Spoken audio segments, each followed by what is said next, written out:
Hi, this is Amy from Good Food Unearthed, and I'm going to read an article I wrote earlier this month called Respecting Colliding Worlds.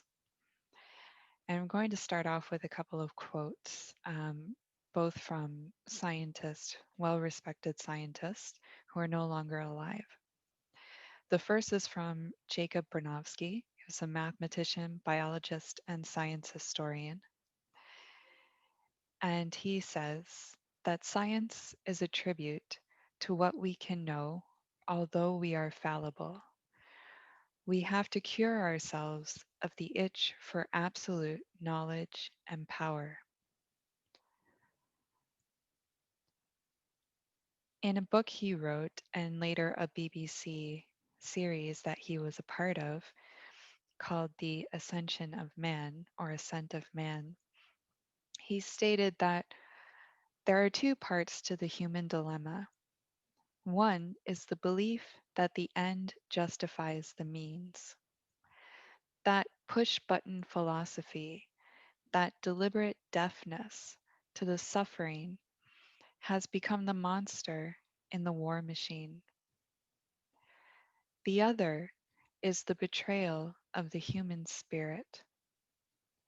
The assertion of dogma closes the mind and turns a nation, a civilization, into a regiment of ghosts, obedient ghosts, or tortured ghosts. It's said that science will dehumanize people and turn them into numbers. That's false, tragically false. Look for yourself. This is the concentration camp and crematorium at Auschwitz. This is where people were turned into numbers. Into this pond were flushed the ashes of some 4 million people, and that was not done by gas. It was done by arrogance. It was done by dogma. It was done by ignorance. When people believe that they have absolute knowledge with no test in reality, this is how they behave. This is what men do when they aspire to the knowledge of gods. Science is a very human form of knowledge. We are always at the brink of the known. We always feel forward for what is to be hoped. Every judgment in science stands on the edge of error and is personal. Science is a tribute to what we can know, although we are fallible. We have to cure ourselves of the itch for absolute knowledge and power. We have to close the distance between the push button order and the human act. We have to touch people. The next quote I'm going to share with you is from world renowned physicist Richard Feynman. And he talks about the universal responsibility of scientists. He said, the scientist has a lot of experience with ignorance and doubt and uncertainty, and this experience is of very great importance, I think. When a scientist doesn't know the answer to a problem, he is ignorant. When he has a hunch as to what the result is, he is uncertain. And when he is pretty darn sure of what the result is going to be, he is in some doubt. We have found it of paramount importance that in order to progress, we must recognize the ignorance and leave room for doubt. Scientific knowledge is a body of statements of varying degrees of certainty, some most unsure, some nearly sure, none absolutely certain. Now we scientists take it for granted that it is perfectly consistent to be unsure, that it is possible to live and not know. But I don't know whether everyone realizes that this is true. Our freedom to doubt was born of a struggle against authority in the early days of science. It was a very deep and strong struggle. Permit us to question, to doubt, that's all, not to be sure. And I think it is important that we do not forget the importance of this struggle and thus perhaps lose what we have gained. Here lies a responsibility to society. We are at the very beginning of a time for the human race. It is not unreasonable that we grapple with problems. There are tens of thousands of years in the future. Our responsibility is to do what we can, learn what we can, improve the solutions, and pass them on. It is our responsibility to leave the men of the future a free hand. In the impetuous youth of humanity, we can make grave errors that can stunt our growth for a long time. This we will do if we say we have the answers now, so young and ignorant. If we suppress all discussion, all criticism, saying, "This is it, boys, man is saved," and thus doom man for a long time to the chains of authority, confined to the limits of our present imagination.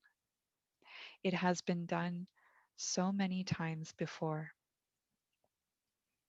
It is our responsibility as scientists, knowing the great progress and great value of a satisfactory philosophy of ignorance, the great progress that is the fruit of freedom of thought, to proclaim the value of this freedom, to teach how doubt is not to be feared but welcomed and discussed, and to demand this freedom as our duty to all coming generations. And now, this is my piece to add with respecting the colliding worlds which we are. Why is it so important to respect the choices of the individual? Why is it so important to save the space for open discussion, for differences to interact with each other, for free will to exist absent force, coercion, manipulation, etc.? The essential question we are all facing right now is, whose choice matters most, mine or yours? If you choose not to wear a mask, can I not force you to wear one? Would my force be justified? If you choose not to be vaccinated, can I not force you to be vaccinated? Would my force be justified? Would I not be doing the right thing to force you to comply because my worldview leads me to believe that if you refuse to comply voluntarily, then you must be forced? Hmm. Well, Shantideva wrote in the Bodhisattva's Guide, "Where can I find enough leather to cover the earth, to protect my feet from being hurt by sharp stones? Could I not just wear a shoe?" And Gandhi wrote, "Be the change you wish to see in the world." These two phrases are incredibly important to the situations we face every day, whether they pertain to the confines of a small family or the global family. I will argue that if one follows these two pieces of advice, then the questions mentioned above will easily be answered in a way that truly does benefit everyone and complies with ahimsa. They also make it possible to think, they also make it impossible to think that the ends justify the means. As I wrote in a previous article, a utopia forced is not a utopia at all. It was not freely chosen. It would be a false utopia that would be destined to collapse, destroying those who rushed to put it into place as it crumbled around its foundation built on mirages. Let's take an example: mask wearing. Person A believes that wearing a mask is protective. Person B believes that wearing a mask is harmful. Person A and Person B are two entirely different worlds. They each grew up with entirely different experiences and perceptions. No one single person ever has the same perception. Life is too dynamic and diverse, down to the atomic and energetic levels. Not a single moment in time is ever exactly the same. Too many variables, too many interactions, too many subtle changes occurring simultaneously. Person A, because of their backgrounding, their foundation, will have been drawn to and adheres to certain bits of data that will filter through their mental perceptions, rebounding off past bits of data, interacting with their thoughts and emotions. Person A will see an answer. Person B, through the very same process, will also see an answer. The answer for person A may actually be exactly what person A needs at that point in time. They may need to see that answer because it helps to open up their mind to the fact that we are all interconnected and that our very existence is intimately interacting with everything in the outer world. This is an important key that leads to more revelations further down the road for them. The answer for person B will therefore also suit them at their stage of evolution. The mistake we make is when we assume that either answer is absolute and that we must battle each other for dominance of our answer, that our answer must superimpose upon the other, quash it out of existence. Are there harms in wearing a mask? Yes.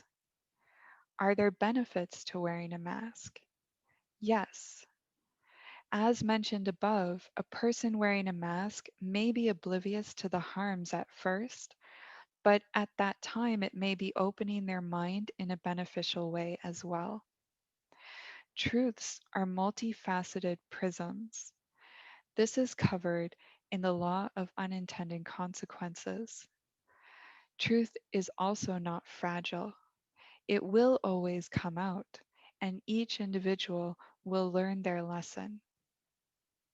If person A is determined to convince person B, or vice versa, that only their answer is correct, and therefore everyone must comply to their answer, then we are stepping into the grounds of force and coercion, not ahimsa, not nonviolence, not respect for oneself or the other. Person A does not want person B to superimpose their views on them. Person B also does not want person A to superimpose their views on them. So, if both are equally convicted of the rightness of their own answers, what is there left to do? Person A can wear the mask, and person B can refuse to wear a mask. If they are able, they can share their views while openly discussing in a receptive, non judgmental manner with each other. Both are then being heard and respected. Beyond the discussion, there can be no force. The discussion itself should not be aggressive. Aggressive speech only shuts down listening and puts each person on the defensive, closed off to being receptive to each other. Person A, if they respect their own free will, must respect the free will of the other. Otherwise, they do not, in truth, respect free will at all. They can choose to wear a mask, and if they feel fearful of those not wearing a mask, they can choose to avoid them. They can also accept that they cannot force another to become just like them. So they will then have to shift their focus. Now, what matters most is what person A is able to do on their own to remain healthy and be a beneficial presence on the planet. They can start to treat their physical, mental, and spiritual health better with the intention of becoming beneficial. They can start to observe and listen to nature to understand how things work and challenge their concepts of right and wrong or good and bad. In the same way, person B, if they respect free will, can choose not to wear a mask and will not force others to follow suit, but will respect their choice. Person B, however, in our current situation, will have to deflect the force attempted to be imposed on them, which I will discuss later. Some individuals believe that they need to restrict themselves severely, such as the Jains in India, who will only consume fruit that has fallen off the tree so as not to harm the tree. And they will also sweep in front of their path when they walk so they won't step on any insects or creatures. That is their level of understanding. Others believe that people need to consume animals and see no wrong in hunting and butchering. Others believe that it is not so much about morals as it is about what a human body needs to thrive, not exceeding those needs unnecessarily, and therefore they begin to grow their own food in the way they see is the most beneficial overall. Some people believe that having animals domesticated is essential to regenerative agriculture and therefore the health of the ecosystem, whereas others see domestication of animals as unnecessary and detrimental to the wild animals who contribute to regenerating the land already, and that domesticating animals for food is actually detrimental to the overall ecosystem. Should any one view be superimposed? Who is to say? Does the science definitively say one way or the other? Who was behind the science? The observed, tested, recorded, compared data, etc. What was involved in that process of data gathering and theorizing? Take it apart. See what was at the root and what are you really looking at? This is where Richard Feynman and Jacob Bronowski's quotes at the beginning of this article and the two phrases from Shantideva and Gandhi come into play. We need to recognize that each of us is a microcosm. There are many subjective truths that will resonate with certain individuals, but not others. The overarching truths are actually never going to be dictatorial. These truths will merely shed a light on the dynamism of life, the variability, and therefore the need to hold space for free will. This space that rests in the respect for our colliding worlds as we learn and evolve through our interactions with one another is what we are drawing attention to when we speak of bodily autonomy, informed consent, human rights, etc. If person A believes in masks and vaccinations, that is their level of perception. However, if they choose to superimpose their choices onto another, they are attempting to violate free will. Let's say that person A succeeds in their use of force. Have they really succeeded? Have they really won? Does the person who was forced actually now believe in masks and vaccination? Is the person who was forced now a more beneficial member of society? Is the world overall a better place to live? Or has person A just committed an act of violence against another, an act which always leaves a wound, a scar, a sin? Sin, sin, in Spanish means without. They have created a gaping black hole which can only suck in and destroy everything around it. You know the saying, old sins have long shadows. And for every act of violence, there is a corresponding counteract that will rebound. Do you remember the missionaries who thought that forcibly converting others was for their own benefit? Or the schools or parents who believed that beating the child was necessary, especially the native children who needed the native beaten out of them to become civilized? Or the colonial beliefs that exist still to this day, where we assume that to be civilized and educated, one has to attend a Western style school, study Western style academics, play Western style music, communicate in an acceptable language, wear acceptable clothing, and adhere to our acceptable belief systems.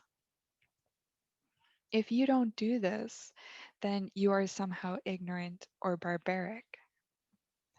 You are ignoring the worldviews of others who hold deeply within their belief system that their worldview is the only right one. As I mentioned above, person B at this point in time will have to try to ward off the force person A is attempting to use to impose their own views and choices. For every force, there is a counterforce. For every reaction, there is an equal and opposite reaction. Imagine that you want to meld two objects together. Object A is thrown at object B with force, hoping that they will dissolve into each other. But what actually happens is that they hit at their boundaries and rebound. The force applied by object A to object B is rebounded onto object A, and the two are repelled from each other. You can keep trying to batter object B with object A, but you will just end up with two battered, damaged objects. They have their boundaries, and neither one will refuse to give way. If object A does manage to do more damage to object B, eventually object B may be so damaged that it chooses to give way. But object A now will only be melding with a very poorly damaged object B. and that damage will seep into object A because object A itself is damaged and not able to integrate properly.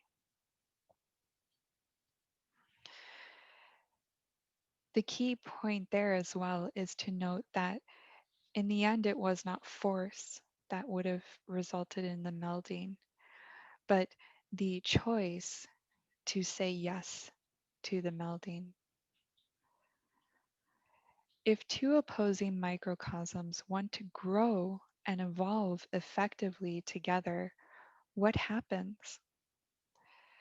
They respect the boundaries of the other. They wait to be received. They go where they are welcome, and they do not impose where they are not. If they attempt to force their way, there will be sparks and explosions that damage both parties. The argument that, but the science says, is a faulty argument to begin with when we recognize what science is. Science is simply observation, collecting and coalescing bits of data, theorizing, experimenting, observing, co- observing again, collecting and coalescing bits of data, theorizing, and so on. It's this feedback loop. Everyone is a scientist, and the experts are each one of us. We are the experts of our own experiences. We are all equal in this way. Being different does not imply superior or inferior. Science holds the space for free will, for doubt, for discovery. It never posits certainty. It recognizes probabilities, but always knows that there is more to know. Any piece of new data can change the entire picture. We ourselves are instruments of perception, receivers of information, as well as actors in the experiments of our own lives. To be a valid instrument, a scientist knows that it is essential to put aside every old bit of data to be able to openly receive new bits, and then to always question all of the data to discover the new aspects that were before unseen, the facets of the multifaceted prisms. This is why open access to information, open debates, and continuous review and challenges to paradigms are welcomed and encouraged. Scientists know that to be in a state of fear or arrogance limits their ability of receptivity and perception and closes the possibility of discovery. Being in a state like that, which constricts oneself, closes off perception and reception. Eventually, if a person exists in such a constricted state long enough, the only recourse is implosion. Albert Einstein, Richard Feynman, and other world renowned scientists all recognized these attributes of science. To them, it became an art, a way of being, of existing. They embodied it, each in their own way, and we can learn from that. We are each microcosms, worlds colliding. There will be differing views. There will be sparks. Whenever one attempts to violate free will, we all suffer. But if we can respect one another, if we choose to be the change we wish to see in the world individually, if we meet one another as simply different facets of the same prism with a sense of awe and exploration, then we can evolve. Then we encourage growth, we cooperate, we bring balance and harmony to our individual microcosm first. And from that place of inner alignment, we interact with our outer world, with all other microcosms, in a manner that truly does benefit all. Thank you for listening.